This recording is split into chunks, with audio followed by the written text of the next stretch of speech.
we are now on with Zach from Fingers Crossed. Zach, can you hear us? Yes, I can hear you. Can you hear me? We can hear you loud and clear, man. Full circle, all right. Awesome. So, how are you doing, Zach? I'm all right. It's been a long day, but I'm here. I made it. Are you out in Texas right now? Yes, I am. It's just stopped raining here in Austin, Texas, and I stepped outside for a minute to take this call. Very excited. Good. Thanks again. Thank you for being on the second Twerk Time. We're very excited Thanks to have for you. having me, man. We're making history here. Yeah, you are. Oh, yeah. That is very true. Do you want to start with the first question? No, you can start. I guess I'll start. Like. Now, is the band based in Austin? We are now based in Austin. We've been in this weird transition period where we started the band in high school when we were in Houston, and then the other guitar player, Andrew, and myself, we moved to Austin to go to college. We both went to universities and decided to get degrees and sell out. So we moved here, and now we've gone through some member changes. So we're pretty much based out of Austin now. Do you think your lineup, your member lineup is kind of solid right now? How's the dynamic between all of you? Right now, Andrew and I are founding members, always have been, always will be. Die fingers crossed to the bone. Good. And a little over a year ago, we got our new drummer, Chad. He had been in a couple hardcore bands out of Houston, and he came on board. We were going on a month-long tour, and we needed a drummer last minute. He jumped on, learned the songs, and he's just been hanging out, being a big help ever since. Mm-hmm. We don't have a bass player. We're in limbo with a bass player at the moment. We kind of just have fill-ins left and right. But it's one of those things where we have so much going on with the band, so many big things coming up. It's just like we're still hunting for the right person who's going to commit and be there with us through all the big stuff we got going on. So where do you find these bass fillers for, I'm assuming, your live shows? 9 times out of 10, it happens like a kid comes to our show, like a fan. We'll have a bunch of kids at the show, and then afterwards some kids like, man, I love you guys so much. I love this song. You know, I've been trying to learn this song and trying to start my own band. And we're like, hey, well, while you're trying to start your own band, you want some practice being in a band? And then That's awesome. We'll, teach them some songs. And yeah, we've toured the whole U.S. We've done about 6 tours. Every single tour we've had a different bass player. Wow. Now, it's cool, but it sucks. What's your most memorable tour out of the 6 tours? Oh, man. Oh, that is rough. I would have to... Oh, gosh. I would have to say last summer we did, it was a month and a week, so 5 weeks.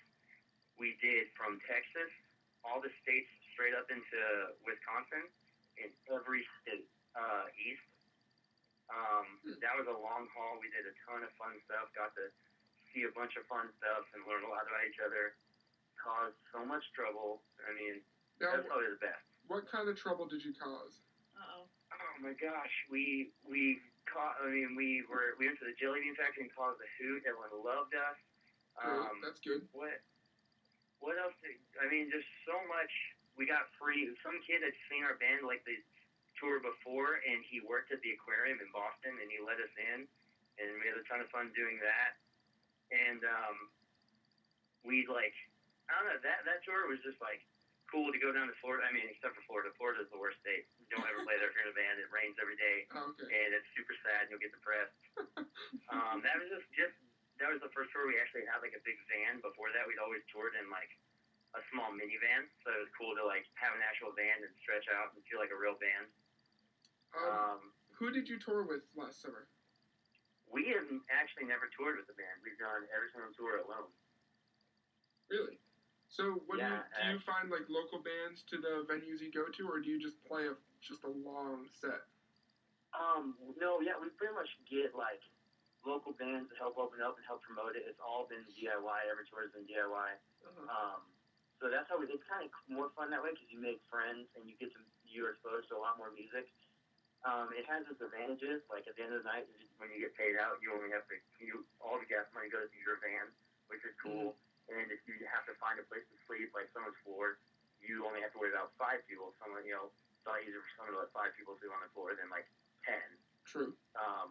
The downside is if you ever play a show and there's no one there, you're playing to yourself. There's not another band on tour to watch you guys and just set it off and have fun.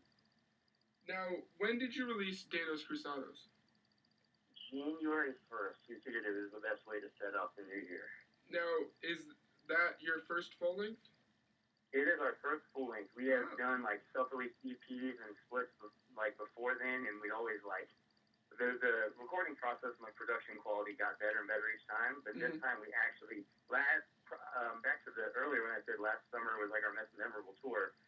We actually got in touch. We got in touch with the drummer for Black Flag. Okay. And he passed our demo. On to Stephen Egerton, the guitarist of the Descendants. Oh. And he sent us an email and said, "Yeah, I'd be interested in working with you guys. Come have breakfast with my family and I." So on that tour, when we were in Oklahoma, we were in Tulsa and we had lunch with the Descendants. That's great. And his family. It was like surreal. And so that full length, that's when we agreed to like work with him. And so we went to the studio and he helped produce it. And it was like insane to work next to a guy like that huge.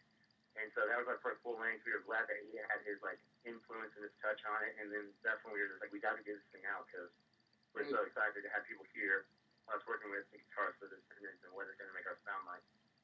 Now, are you working on any new music for the near future?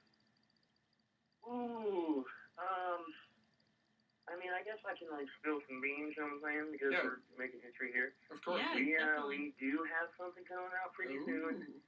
It's gonna be pretty big. We've been talking to some people. It's gonna be released. Can't get into specifics. I just want everyone out there listening. You're gonna hear about it. You heard it here first, everyone out there. Fingers crossed is releasing something soon. That's all you know right now. That's all you need to know. That's great to hear. Like, doesn't really matter as long as we know you're releasing something and their fans are knowing it too. Oh, it's gonna shock the world. Good. I'm glad. We need a good world shocker. Do you have any more questions? No? No. Okay. Well, we are out of time with the interview. Thank you, Zach, for being here, making history, of course. And we need to work on our, what was it called? Waffle Brothers and Bacon Time or something like that.